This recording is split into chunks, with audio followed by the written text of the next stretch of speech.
As South Africa's Finance Minister Enoch Godogwana readies today's budget, financial experts are watching to see what measures the government will put in place to increase trade with the rest of the continent. This, as latest data indicates, a fall in Kenya's imports from South Africa last year.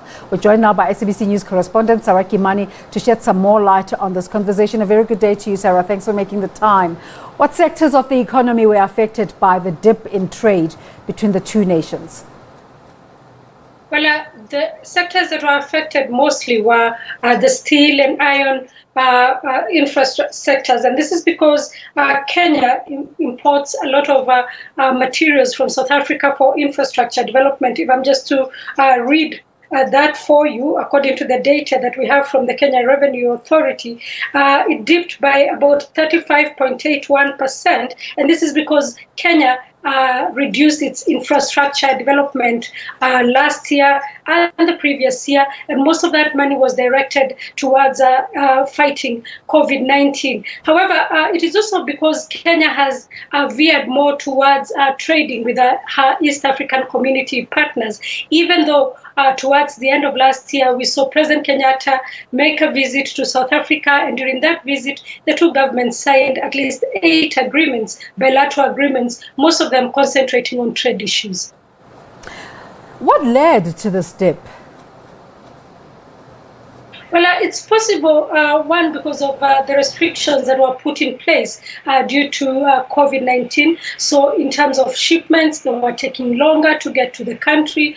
Kenya, on the other hand, reduced much of what it was doing in terms of infrastructure development, although there's a lot of infrastructure development that is going on. So the amount of steel that it would have imported from South Africa actually dipped. And so that is why now this can be seen. But also much of the money that Kenya would have used to, whether it's to develop its infrastructure, whether it is to develop other sectors of the economy, it diverted that to fighting COVID-19. However, it is important to note that there are a lot of investors that are coming into the country from South Africa, and especially in the education sector. In the last 2 years, at least 3 international schools from South Africa have set up camp here in Kenya, meaning there is a thirst for foreign direct investment from South Africa, and there is a thirst for investors from South Africa to enter into the Kenyan market, and they're being received well, and they have been successful. One of the schools we visited last year, and it was clear that indeed there is that need for more investments from South Africa. As you mentioned, last year President Uhuru Kenyatta was in South Africa for a state visit, during which the leaders signed a raft of agreements to increase trade between the two countries. Do we know, have we been able to measure progress from this interaction? Well, there was supposed to be a joint commission of trade meeting that is yet to take place. We understand it will take place later in the year.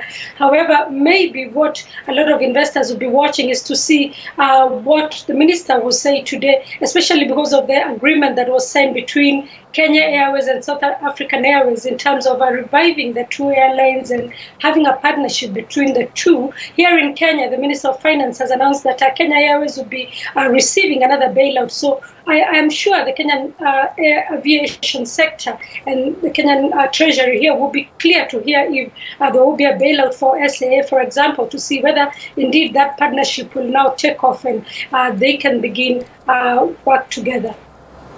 Sarah, how is trade between South Africa and the rest of the EAC member states? Well, South Africa has bilateral agreements, individual bilateral agreements with the other countries, and so it is difficult to tell exactly as a bloc exactly how much trade is happening. But one of the main trading partners in this part of the region is the Democratic Republic of Congo and Tanzania, largely because these two countries are also members of SADC, the Southern African Development Community. So it is also, that means that they don't have a lot of trade barriers between the two of them, and so trading between them and South Africa becomes easier.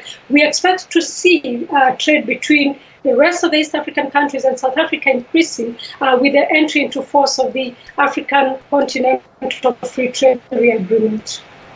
Thank you so much for talking to us. Sarah Kimani is the SABC correspondent based in Kenya.